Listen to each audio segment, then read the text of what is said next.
Hello, everyone, and welcome back to another episode of Magnificence. I am here today as your GM, as I always am. My name is G. Everyone here knows me as Nightmare King, and for good reason. We're seeing that in this episode today, as we enter into a harsh and unforgiving battle against the Dreamcrown. Before I launch into our usual recap, I, as always, just want to give a very quick shout out to Sarsen Games, just due to the source book that we use throughout this entire campaign, Oracles of Agra. Please go check them out. They make some wonderful material, and I'm sure they would absolutely appreciate some love. At the beginning of our last session, after Magister Kieran's departure, the party eventually reunites and heads out to find the Dreamcrown. They track it down to a district of warehouses through various means of investigation, where the metal worker Cinna had his workshop. Upon committing to some casual B&E to enter, the party discovers Cinna's corpse, hanging from hooks off the upper floor catwalk, eviscerated and abused in such a horrible way it's difficult to even look at, difficult to behold.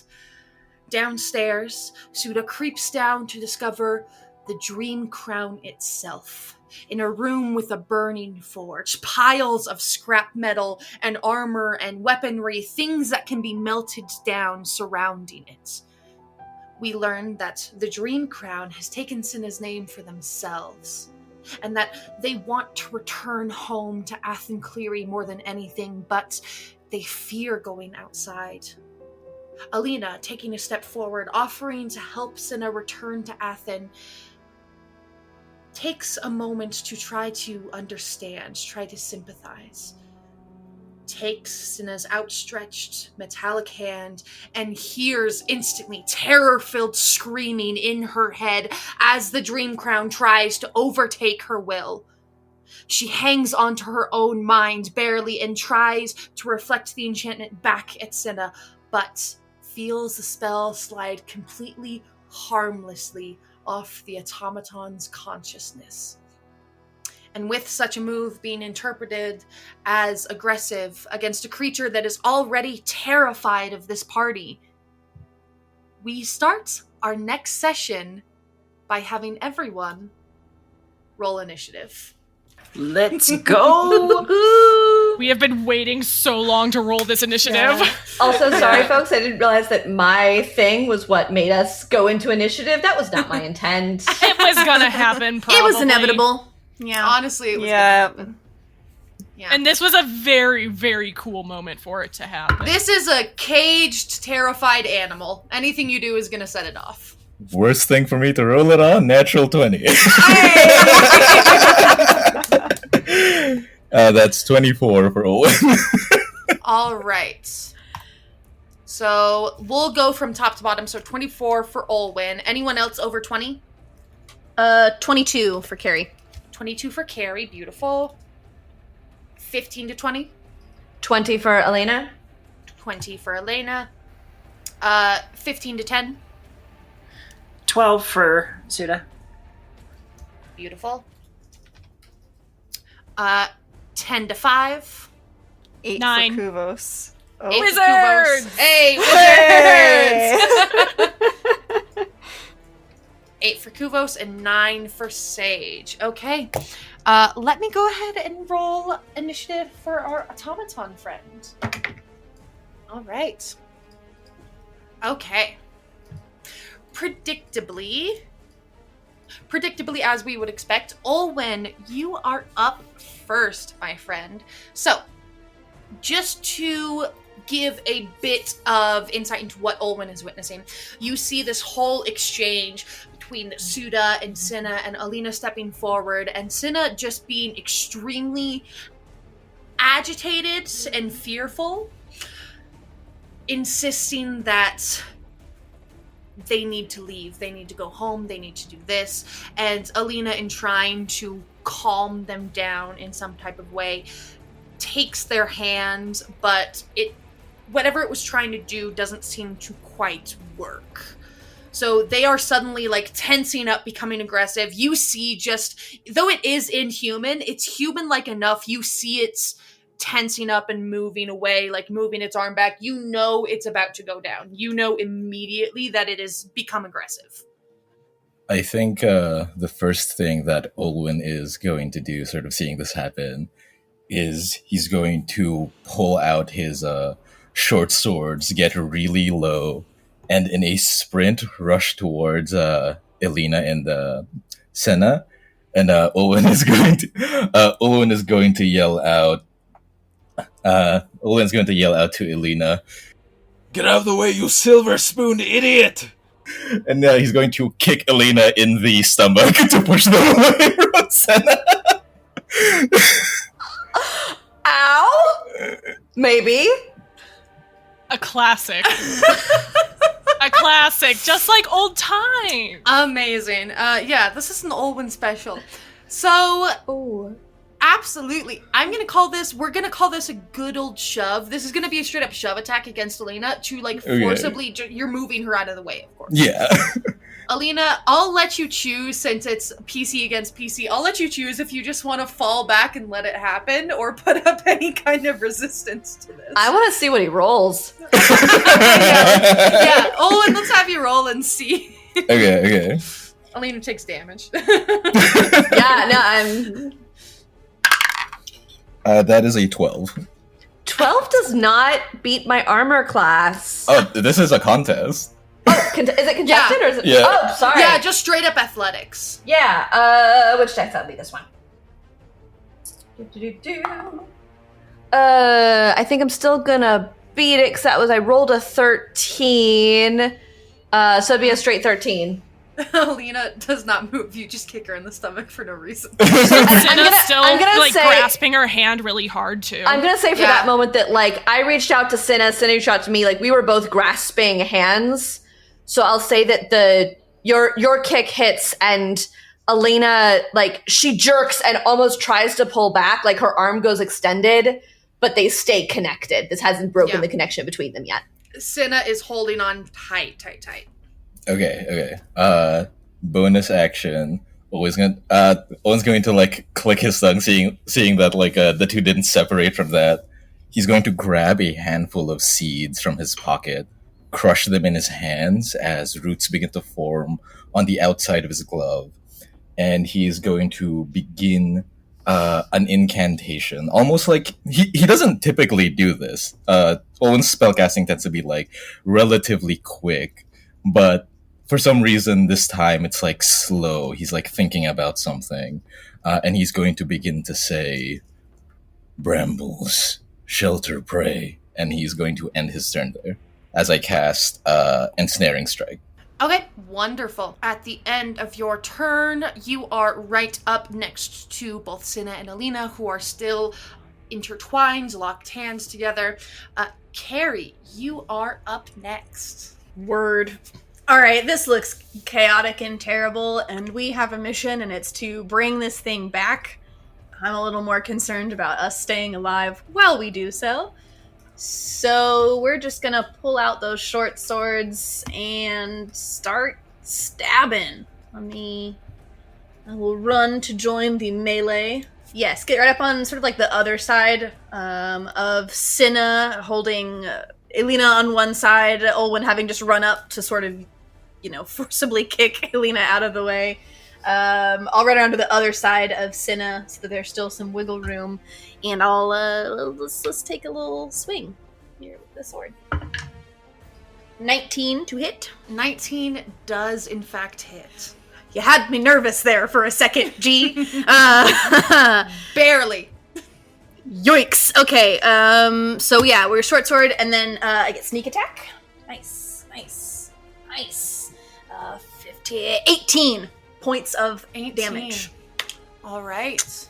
And then I will. We're just doing what we can here. We'll just bonus action, offhand weapon, bonus action hit. 16 plus 5, 21 to hit, and another 6 points of damage. Another 6 points of damage. So total for that, just because I'm not going to tell you why, of course. This is important for me to keep track. So you've done 24 total in your turn. Okay. Uh-oh. Got it. I'm sure that's fine. Yep, and I'll stay planted. Okay. Carrie, you rush forward. The sound of metal on metal, sparks fly as the swords hit Cinna's metallic, barely human-looking body. And though it's definitely not the kind of prey you're used to, not in the slightest, you do see that you have caused damage. Carved into the metal skin of its body, you see it has left marks, and it recoils, but stands firm. Next up, we have Alina Munson. So DM question here. Yes. We were just saying that Cinna has my hand in a grip. Do I need to do something to break that grip, or is that more of a role play for the Olwen kick thing, and I could act freely? Mostly because we've established it with Olwen's failed shove. You are, in a sense, grappled. You can't move away from Cinna unless you break free or they let you go. Okay. I think this is more important. All right. I'm going to, with my free hand, my eyes are still distant and colored from the suggestion spell that I tried to cast that washed off of this automaton. Because, pro tip, don't try and cast suggestion on an automaton. It doesn't work. But the color in Elena's eyes shifts, and she makes a gesture with her free hand. And with that, I am going to cast True Strike at Cinna. Language on that, I point a finger at a target in range. My magic grants me a brief insight into the target's defenses, and I have advantage on my first attack roll next turn, assuming it hasn't ended, because it's a concentration. Okay. So, in that case, then, with my bonus action, who is near me? You know what? Olwen just tried to kick me in the stomach. Well, this silver spoon is going to give you a hand. Take care of this, please. You get inspiration. Bardic. Enjoy. What's your bardic die again? Is it just a d4? Let me look that up real quick so I'm sure that I give it. It is 1d6. 1d6, right. I can't remember what bards are at low levels. Yeah. Should probably know that. Oh well. And that's it from Elena? That's all. The Dreamcrown is up next. Friends, I think I'm about to hurt. What you all see in this moment, this creature, this construct, it experiences nothing like a normal person does.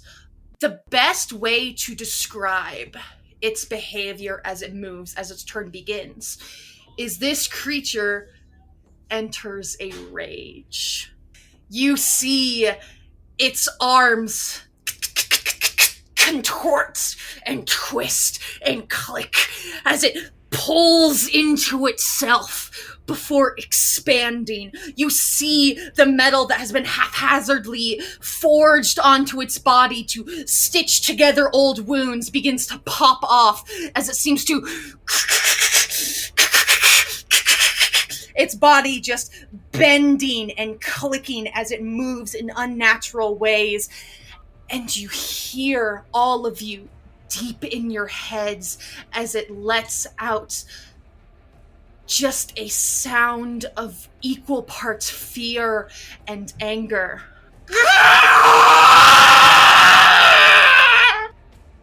Alina, you feel its grip on your hands tighten.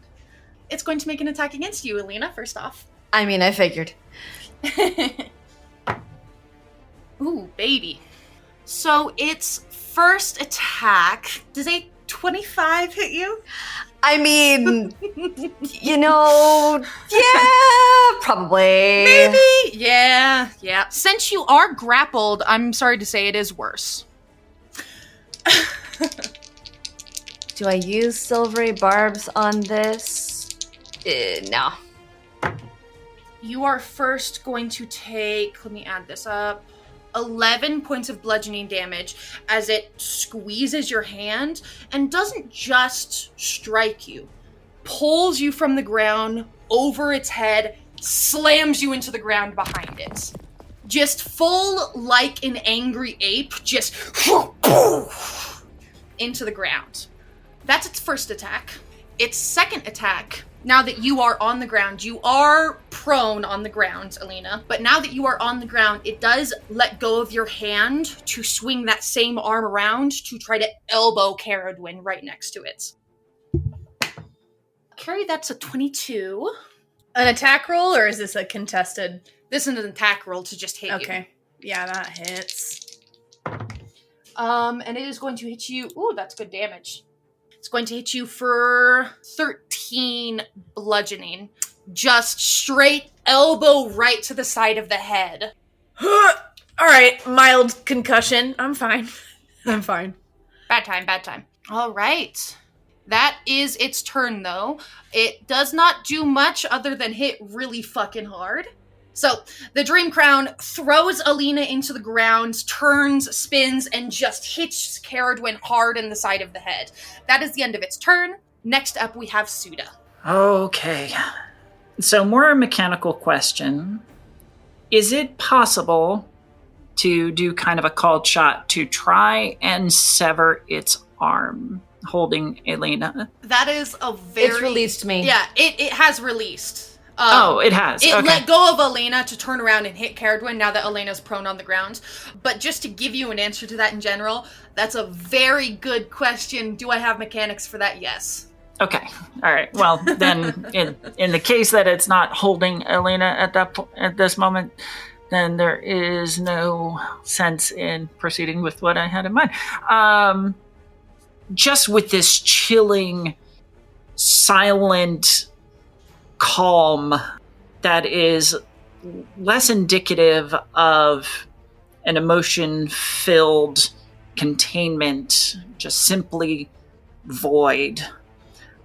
Suda steps around Olwyn to close in on this raging thing, shadows gathering and licking the edge of her blade as she brings it to bear.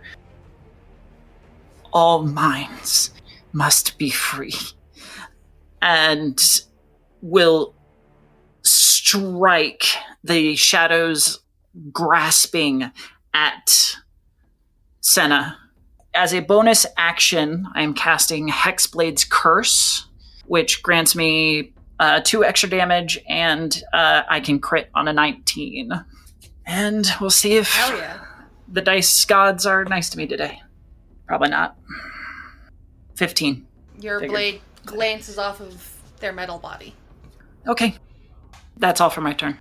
Suda is finished. Sage, you are up next. Sage has had her wand out this whole time with that light cantrip going and having been detecting magic and all of that. And typically she holds it a lot like a conductor's baton, a little bit of a lighter grip, not in her fist. But she spins it around and flips it so that she has it in full fist grip, like she's going to stab something, stabs into the air in front of her and rips open a pocket in space. Alina, you see above you where you're laying prone on the ground, a mirrored rip in space, and you see darkness and starlight coming out of it. With your consent, you can choose to resist this. I am casting Vortex Warp. Alina, her breath would get kind of the vast gravity of this black hole almost takes her breath ahead of her, and then her body kind of lifts up into it and deposit her behind Kuvos and I.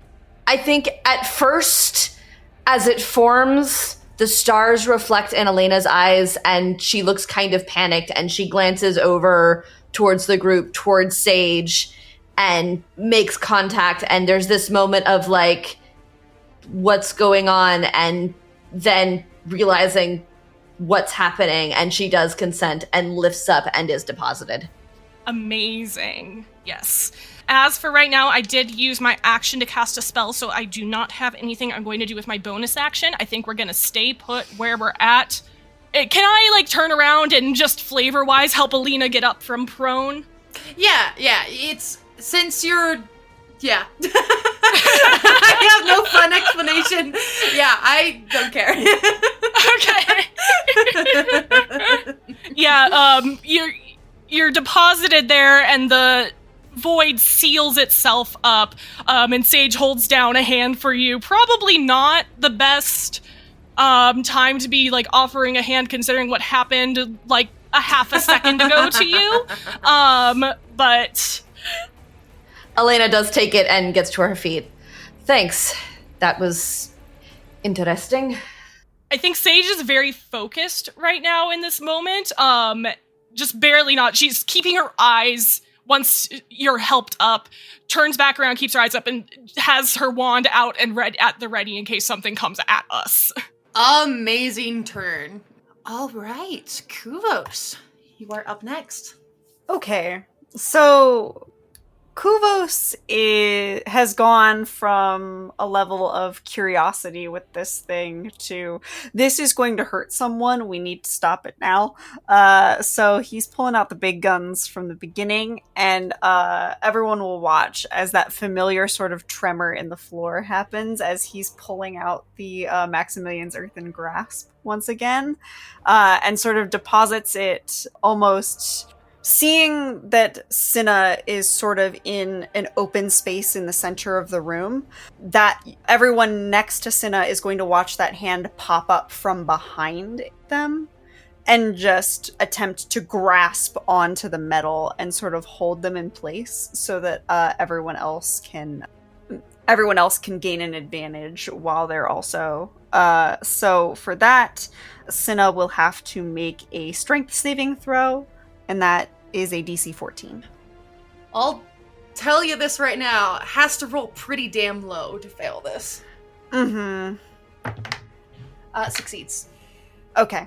Then it's not restrained. I don't know that it takes any damage still. Yeah, I think it's a save or suck. That's frustrating. Okay.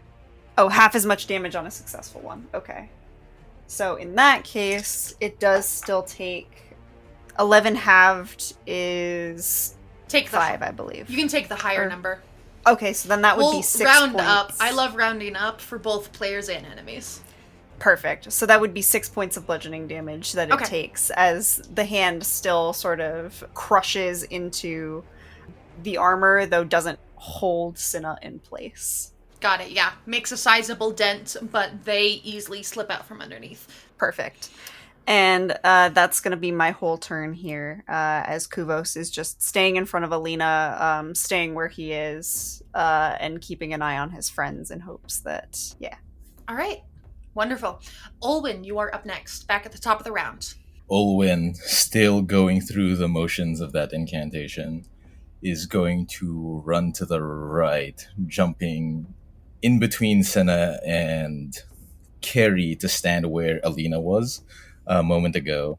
And as he jumps there, his skin grows more cracked.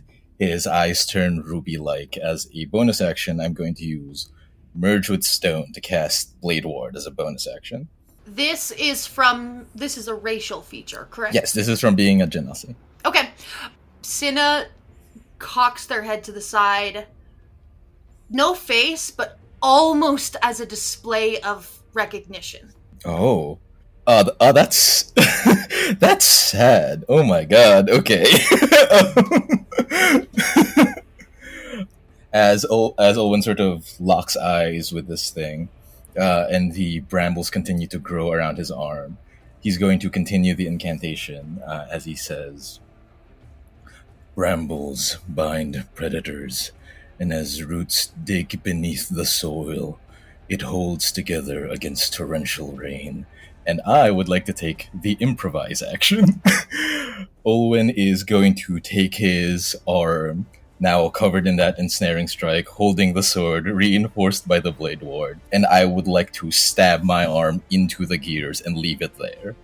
I am going to try and ensnare it from the inside out. I know it's much stronger than me on the outside, but I'm wondering how strong those gears are on the inside. This is very fascinating, and I love it. So, you are basically empowering your own arm with this spell. With 2 spells. With these 2 spells, Blade Ward and Ensnaring Strike, and using it as the vessel to try to go inside of these crushing gears to make it more effective. Yes. I love that so much.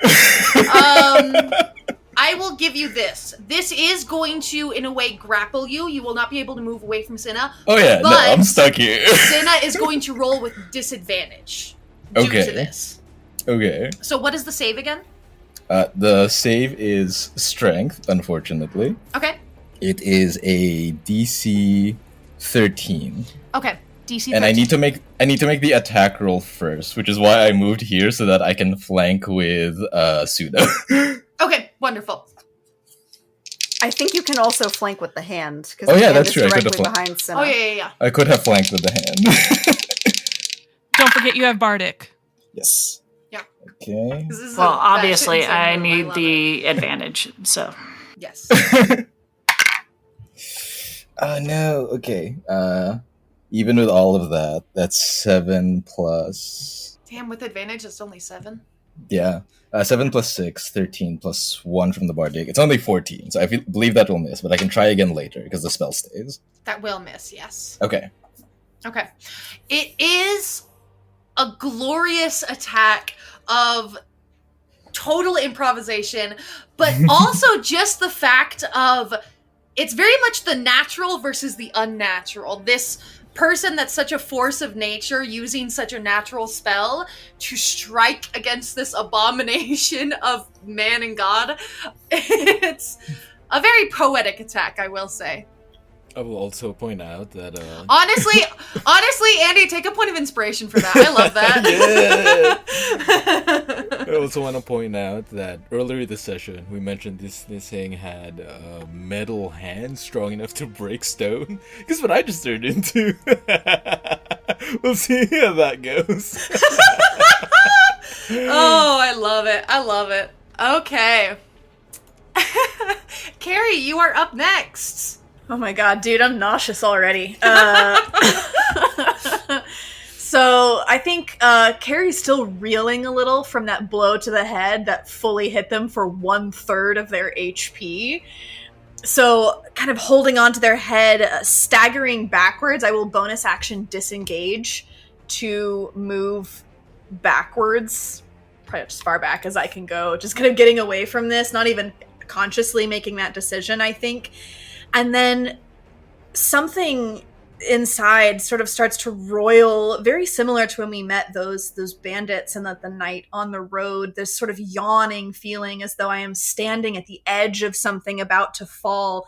And with the hand not clasping at my injured head, I will reach out and those shadows sort of extend from me, and I would like to cast Bane on Cinna. It is a DC 13 wisdom save. Wisdom save. All right. Don't laugh. With a 5, Cinna fails. All right, cool. Bane. That's my turn. All right, wonderful. Cinna is baned. Okay. Alina, you are up next. Elena, still also dazed, still kind of woozy and wounded from being slammed into the ground by this thing. I'm going to put my hand on the wall for a moment to stabilize myself, just to catch things, and then look across where it is still standing. And I still have insight into its weaknesses. I still know a thing or two. And so from where I am, I'm going to whisper something under my breath and cast Dissonant Whispers at the automaton, at Cinna. All right, yeah, you cast Dissonant Whispers. That is a wisdom save, correct? Wisdom save of 14. Got it. That is I'm casting second level. That is another goddamn 5. Woo! All right, so then 4d6. 1, 2, 3. We'll grab the bardic one. 4. Ooh, 4, 8, 9, 10, 11, 12, 13, 14 points of damage. 13. 14. 14. Okay. Yes. And that's psychic damage? That is... Yes, it's psychic damage.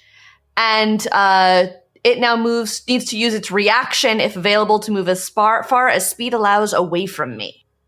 You see the spell does successfully land. Cinna is not able to fully resist it. However, the damage it does is not quite as strong as you would expect despite them failing. However, since they did fail, they do have to take the reaction, which is the movement. So that would be both Suda and Olwen, of course. You guys can get opportunity attacks as they move away. Kuvos, I don't know if your Earthen Grasp gets an opportunity attack. Double check the spell. If so, it absolutely can. I am looking at the spell language. It doesn't say anything about the hand having its own actions, so I don't know that it would. Okay, wonderful. So that will be Suda and Olwen, and they are going to move its full speed. Before you move, Cinna, real quick. Oh, right, your spell. Both my spells are still up, so I'm gonna try that again. I love that. That's some fuckery. That's an 18 to hit. 18? Barely misses. So then would a 19 attack of opportunity hit? 19 hits. Yeah! You got it. I'll use the inspiration to try again. Yeah! Oh, there you go. There you There you go. 19 or higher. Nope, that's still a miss. I'll keep trying this as we Okay. go. Alright, but Suda, go ahead and make your attack. You definitely hit. All right, so that is a d6 plus 5. Oh, no, plus 2 more for the Hexblade's Curse. 9 points of slashing 9 points. damage as my scimitar cuts through its shadowy blade, adding to the damage. Amazing. Okay, so it does take some damage, but it's not stopped by the ensnaring strike, so it's still going to move, so that's 5, 10. Now, question, which Emma brought up in the chat. Thank you, Emma. Olwen is, Olwen's arm is within Cinna, correct? Grappled. So does Olwen go with? Does Olwen go with them? No, that is a very good question. Since Olwen didn't technically hit, is not ensnared in, once it Okay, it good. hits and Cinna fails their save, because Cinna has disadvantage because of the fuckery Olwen's falling. If Olwen hits and they fail their save, then the two are ensnared together. Only if that happens are Gotcha, they gotcha. stuck together. So Olwen's good. Gotcha. Olwen's not being dragged behind. Okay. I just wanted to make sure, because I was like, is Olwen just getting dragged away now? No, that was a really good question. Let me see how much damage Cinna has taken so far. Oh, amazing. Okay, you guys see as they flee, they are absurdly fast. Flee to the opposite wall and raise a hand and dig fingers into the stone, creating a handhold where there is none, and just starts climbing the wall back up into the rafter. Makes it about halfway up the wall. They don't have that much speed to make it totally into the rafters, but have crossed to the other side of the room and are halfway up scaling the wall. Basically just in fleeing mode. Full retreat. Was that their turn? That was, That was the Alina's reaction to turn. your Oh, spell. that was a reaction. Cool. Okay. Yeah, Still so your you turn. it's Cool. still your turn technically, yeah. No, sorry, I just had a Elena- moment of, holy shit, it's still Alina's turn, isn't it? Yeah. Elena was banged to the ground, sucked up into a void, shot to another location, and helped up. And something kind of snaps in her a little bit, and she does her celestial revelation. So necrotic shroud, dark wings come out from her back and encircle her. If you were studying her closely, you wouldn't. She doesn't seem to be aware of this thing that is happening, but if you were to look at her, you would see these dark, purpley blue-black wings coming out around her and sort of coming to shield and wrap around her shoulders a little bit. There are no enemies within 10 feet, so there's no charisma saving throw involved, but on each of my future turns, I will deal 2 extra necrotic damage when I deal damage. Hell yeah. All right. Is that everything from Alina? That is my turn. Beautiful. Did you want more? Yeah, keep going. All right. Now we are back to Cinna's turn. Cinna is going to immediately continue their movement from the reaction from Alina's spell and continue climbing up the wall, disappearing into the rafters. It's not just that it's dark up there, it's that it's a bunch of half-rotted wood and tight, cramped spaces. So I will say, just at the beginning of this, before we continue, anyone with dark vision will have advantage on trying to perceive Cinna. Anyone without will roll flat. But Cinna fully disappears into the rafters above, and it falls still. You all wait for a moment, for the next blow to come, for the next shriek to echo, but nothing comes. Suda, it is your turn. Oh no. We are done with the hiding. And just... Is it going to take an action to try and perceive where Senna is? I will just let you make a perception check. Okay. Just to do so for free. I'm not going to be that cruel. No, there is some sort of rage and anguish behind Suda's eyes right now. And she is going to blindly, because I rolled a natural one, blindly blast at the rafters with Eldritch Blast. All right. Yeah, go right ahead.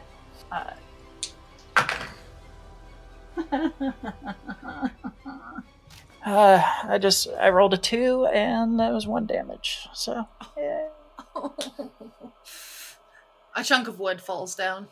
Suda's having a bad day. Okay. Sage, you are up next. It is silent. It is still. Occasionally dust falls down from the ceiling, but no other indication as to where Cinna may have gone. Okay. I will make the perception check to see if I can see them. Straight or disadvantage? Sorry. Do you have dark vision? No. Then just do it straight. I'm not. I'm a fancy human, but I'm still a human. I'm still a human. Yeah. Okay, that's actually not bad at all. 16 and my perception is 1, so 17. 17. You don't know exactly where Cinna is, but that's a pretty good perception check. You focus in on a spot where maybe more dust is falling than the rest of the ceiling, and you have an idea. I think there may be in like this 10-foot, 15-foot square area up on the top. My concern is more which of our party members are they the nearest to? Does it seem like are in the most danger right now? I would say nearest to 5, 10, 15, 20, 15. Probably nearest to Olwen. Okay. And Suda is standing right by Olwen as well, was also within melee before Cinna fled with Alina's dissonant whispers. I feel like I'm more concerned for Suda right now. Sage doesn't have super high insight, but Suda was in conversation with Cinna, seems to be very invested in this as well. Sorry, Olwen. I will be extending my arcane ward out to Suda. You see that there's that heat shimmer that always is around Sage. If you just unfocus your eyes just enough, extends out. Suda, you have +2 to your AC as long as I am maintaining concentration on this. Awesome. And thank you. I wish I could hold. Sage does not, just to give insight on her state right now, she sees Cinna as a miracle, and she does not want to destroy them. Straight up, Sage does not want to attack Cinna unless it seems like somebody is about to die. Mm-hmm.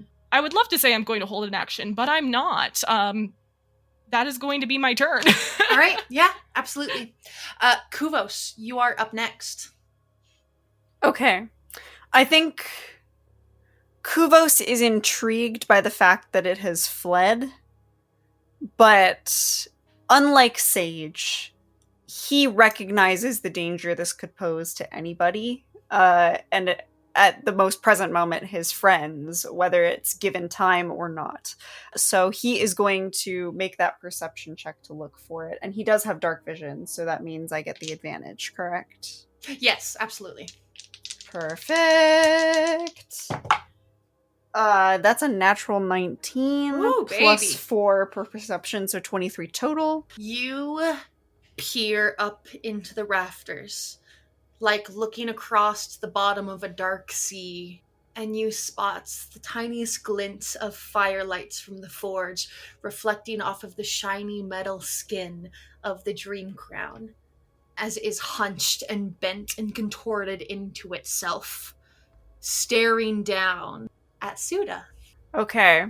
Seeing that, and seeing that it is indeed poised to attack, there's a mutter under his breath.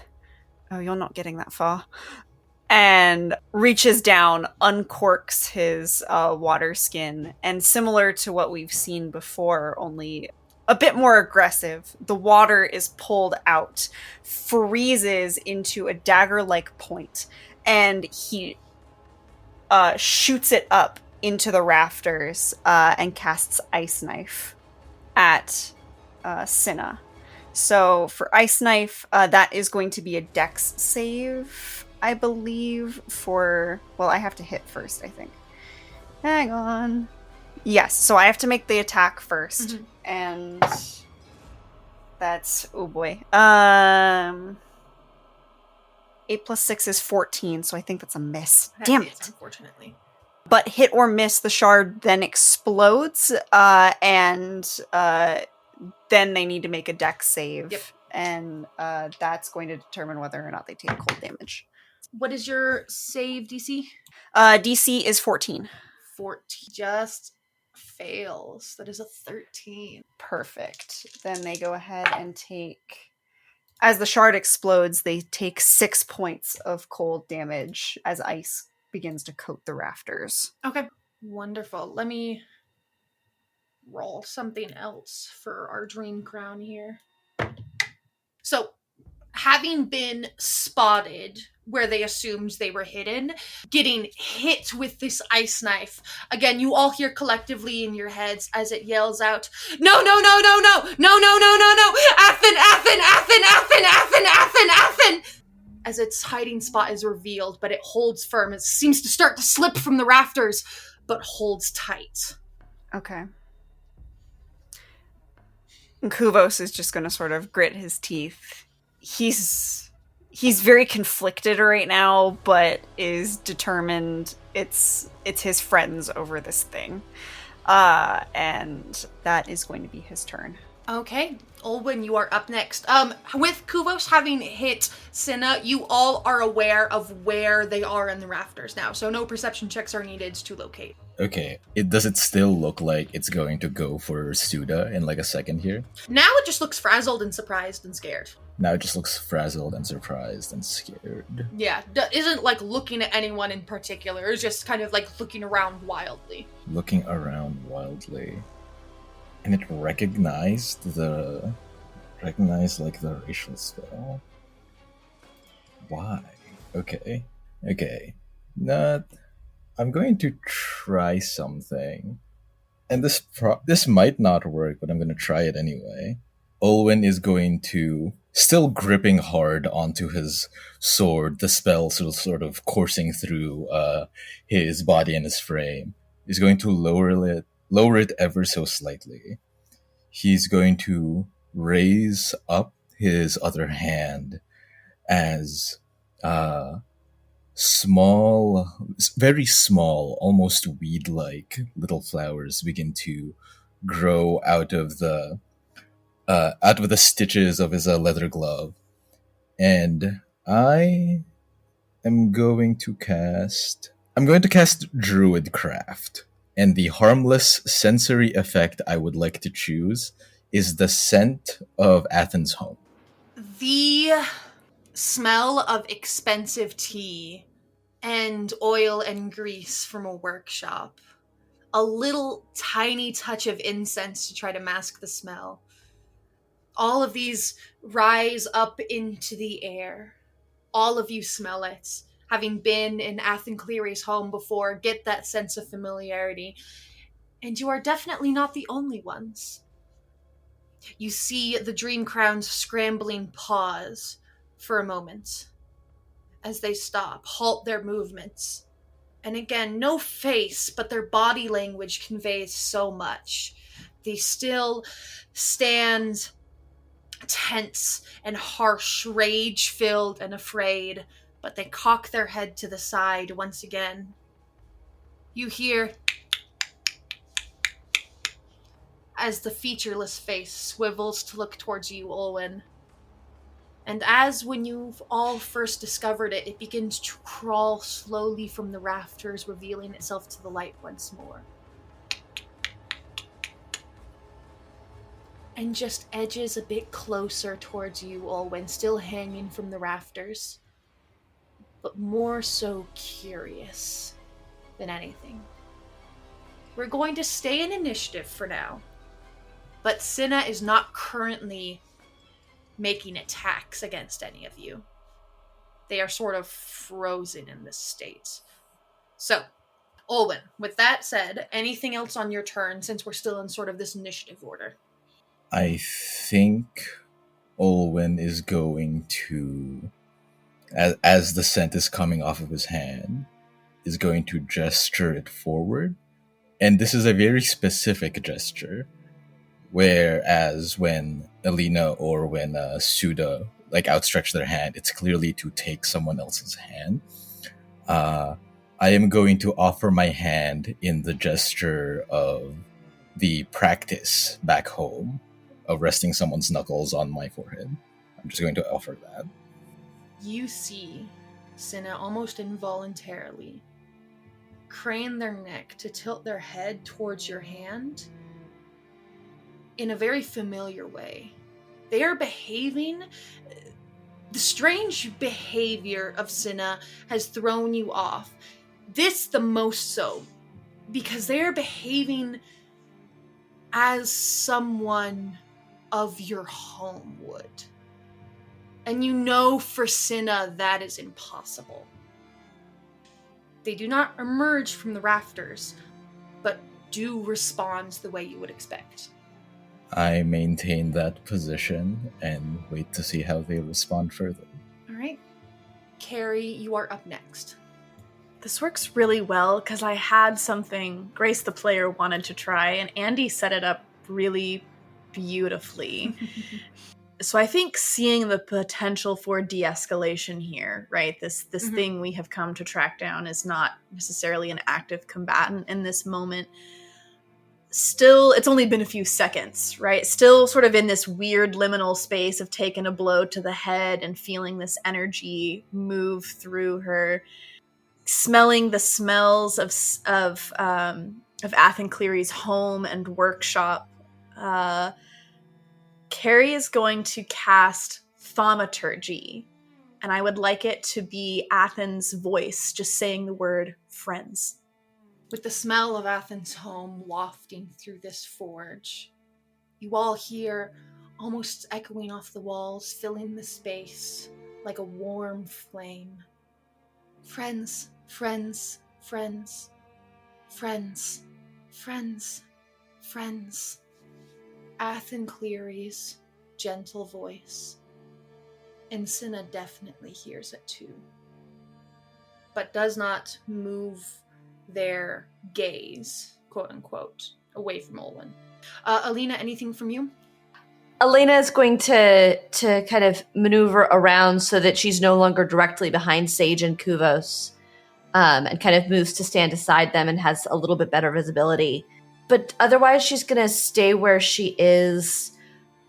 Bonus, she's going to give a bardic inspiration. I think another bardic inspiration to Olwen, since we seem to be getting some response there. So that's D6 again. And then I would like to hold a first level Dissonant Whispers just in case. And the trigger would be if Cinna goes aggressive again, then spell will unleash. Okay, wonderful. Bardic inspiration to Olwen and holding that spell, and that's the end of your turn, I'm assuming? Correct.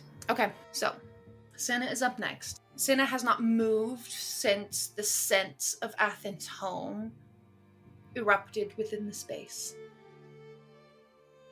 and still remains still as they observe Olwen.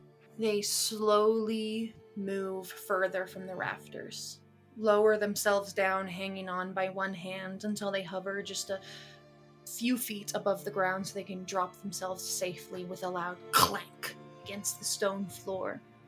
Just a few feet from Olwen, still in that crouched, contorted within themselves state, not standing at their full height, even when crouched are almost as tall as you, Olwen. Just the mass of this creature itself is off-putting. But they hold, they do not come closer. And again, cock their head to the side. And in a soft echo in your head, just yours, Olwen, as it speaks to you directly, in a language more familiar to you than any other language you currently speak, it says quietly, "We are the Empire's orphans, children of the snow." And it pauses and says again in a much more familiar voice, that the calm, isolated inventor, Empire's orphans, the children of the snow. And it starts to back up towards the door that you all entered from. We are going to exit initiative here, but Cinna is walking towards the door. Not quite exit, more so pause. We're still in a moment of tension. Kuvos and I are still standing outside the door looking in, right? Moving backwards, yes. It's not looking at you all. It's still staring at Olwen. Moving backwards towards the door, as if... Can I No. reach my arm out, kind of push Kuvos back as... Okay. Nay, nay. I was gonna step out of the way, but please, Winter. This is gonna be juicy. I know it. I believe I'm next in initiative order. Yes, technically. As Senna is moving away, Olwen would like to begin the Vergless vow, but I would like to change a few things about it. For sure, please do. Olwen is going to stay in the gesture as he says, "Upon the ice we were planted, nay, abandoned. Left without light or warmth, we bloomed through the mercy and kindness of strangers, and upon their absence we withered. Now, here we remain, a monument to fleeting peace and a reminder of false pretenses. We need not carry our burdens through roads we walk by themselves. The paths we paved need not be in isolation. Our actions bring fruit, and the paths need not be untrodden. Let me be the soft reconciliation to the calloused hands of one of the glaciers forgotten. So while they burn in their ivory castles, we will not light the braziers of our war. We will not spill the blood of brothers and sisters, and we need not be the bodies made gold through violence. I call towards you.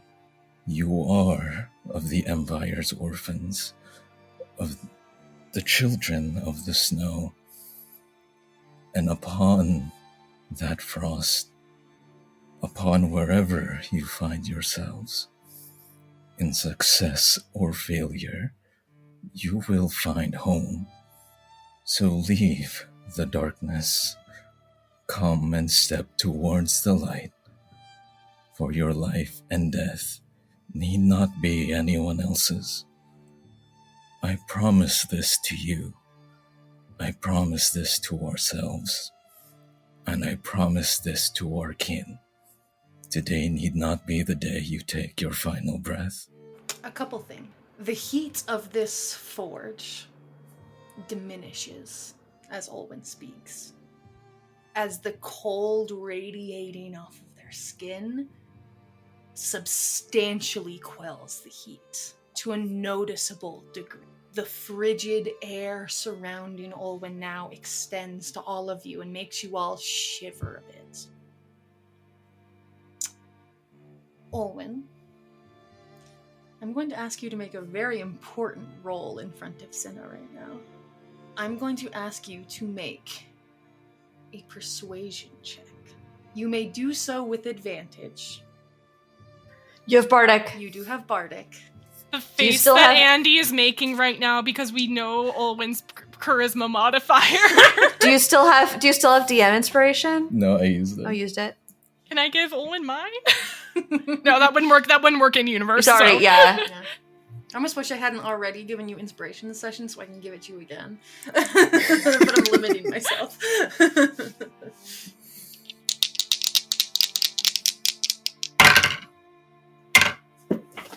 The dice. 17 minus 1, 16. 16. All right. Is that with the Bardic? Yeah. A 16 persuasion. Your persuasion with that 16, I will tell you this. It does, in fact, succeed. I will also add, you do not know what you are persuading Cinna to do. Cinna pauses, seems to be thinking, deep in thought, and reaches a conclusion to themselves. As they... yeah, anything else as Cinna is processing this? As the last of Olwern's words fall, and they sort of, it's clear they're starting to take effect, Elena is going to cast Detect Thoughts to try and get insight on what is going on. Is this working? Yeah, for sure. I will give you surface thoughts, and of course you tell me if you want to dig deeper. So surface thoughts in this moment. You hear, very simply, a couple words.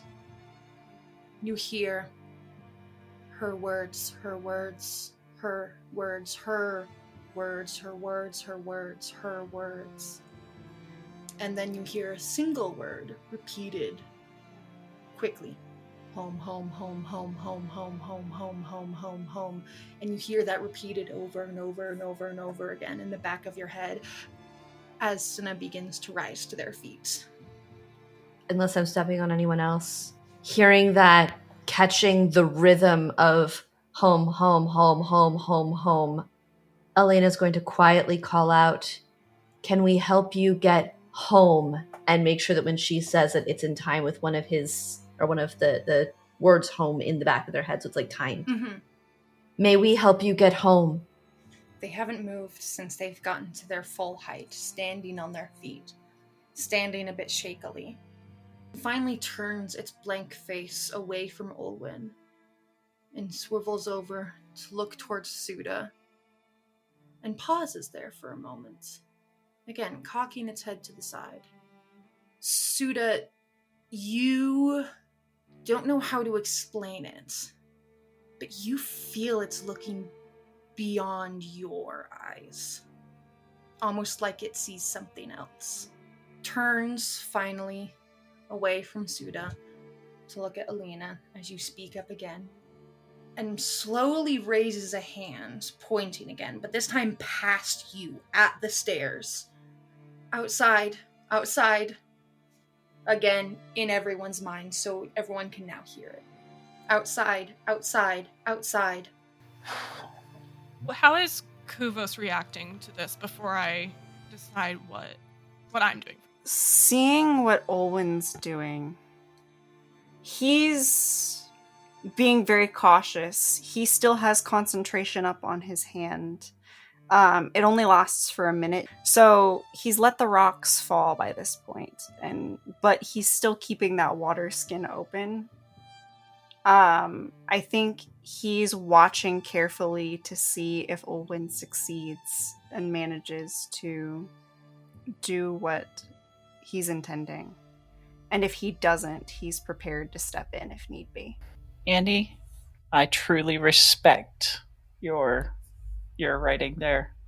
Just Thank you. just player to player, and because I've been, ever since you finished, I've been warring with myself because I don't want to ruin such a good thing. But that's not where Suda is right now, because in Suda's mind, and I'm gonna kind of explain how she is the panic that she's in right now, it cannot go home. It cannot stay alive. Because one of two things is going to happen if it gets home. One, its creator will complete her experiment and get put into a new body, which does not jive with Suda.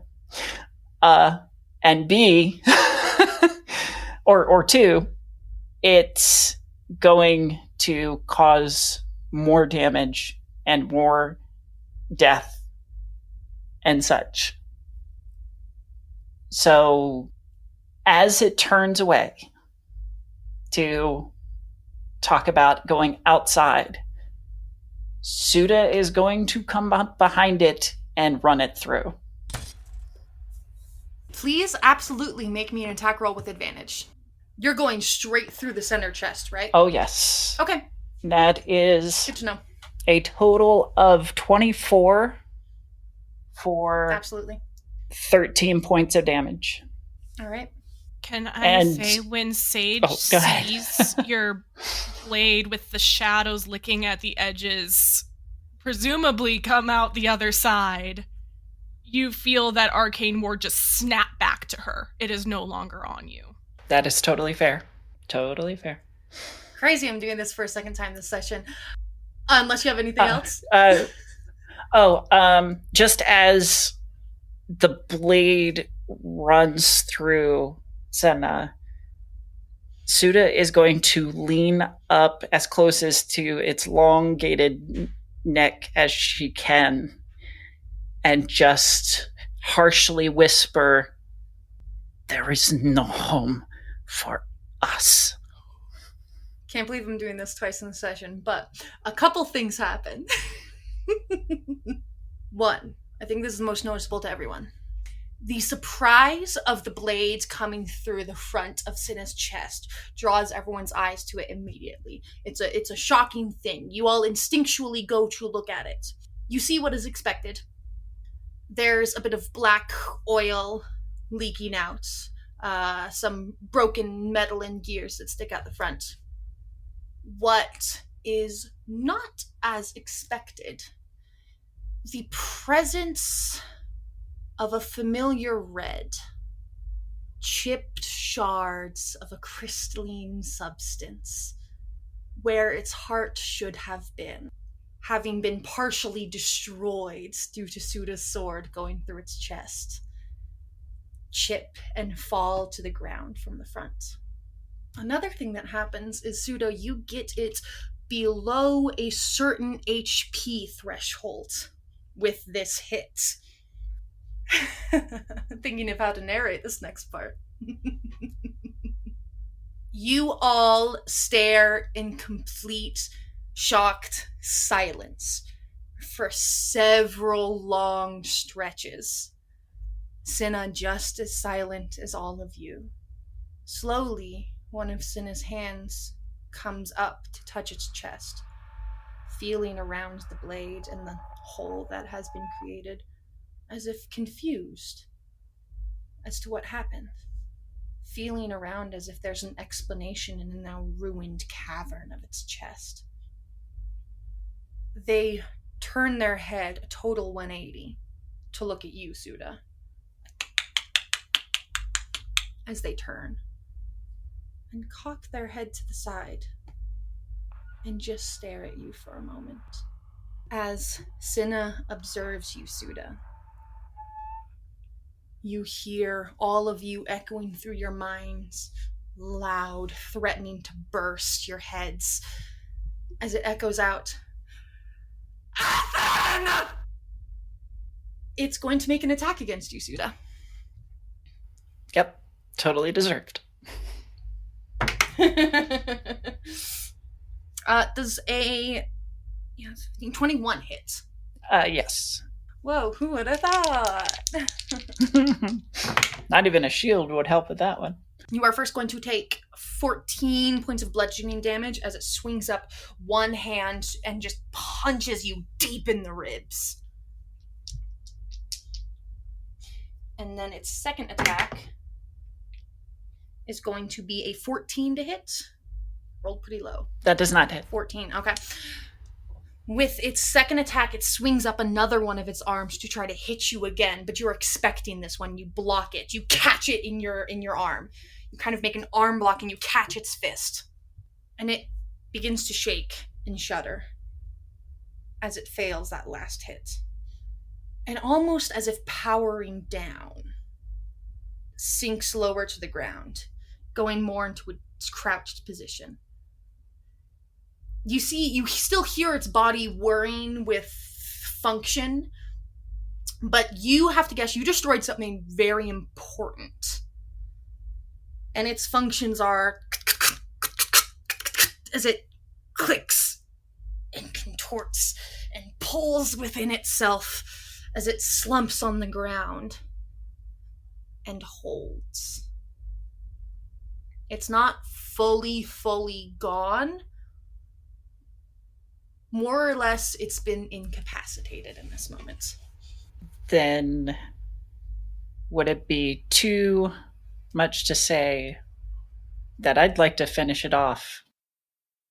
And with that, I'm actually going to end our episode there at sort of the end ?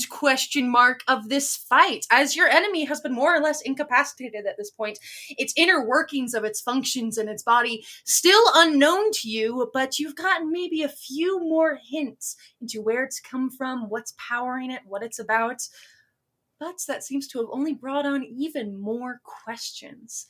So, at the end here, I'm going to bid everyone goodbye and hope that we will see you all next time for the conclusion of Cinna the Dreamcrown.